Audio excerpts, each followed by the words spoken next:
you say rebuild the periodic table, what do you mean specifically? Well, the way the periodic table is laid out, the periodic table they have now, Let's see it looks like a Pull up box. an image of it. It looks like a straight box. Mm-hmm. But they don't show that hydrogen has the same tone as carbon. What do you mean by tone? Same tone, same key of E. Same key of E, 40.5 hertz. The next one would be like 81 hertz. You go to silicon, it will double up and would be 162 hertz. You'll go to cobalt and it'll be 324 hertz. It's take the angles of incidence or the tones that they create, their color. Like you can turn color back into sound based upon, it's the same wavelength, it's just twice as long or much longer. So all you have to do is keep dividing light by 2. You keep dividing light by 2, and you'll ultimately get back to the audible sound of it, because there was a relationship between light and color, sound and tone, matter and shape. Walter Russell's periodic table that he put together. Now you compare that to Mendeleev's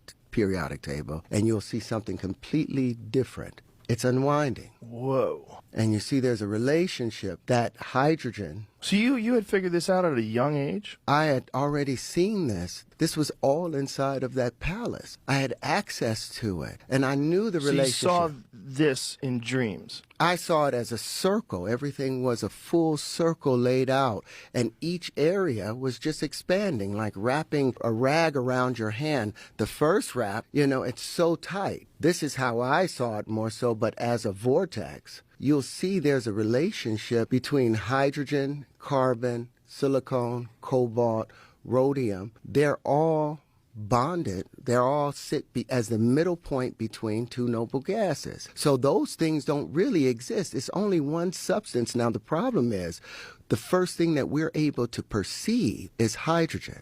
That's the first visible element, because before it is too dense for us to perceive it. You understand what I'm saying? As you reach into the next octave, the carbon octave, and they call that a bisexual tone, because the carbon has 2 tones to it. It has a negative side and a positive side. The part where lithium behaves, lithium is contractive. Beryllium is contractive.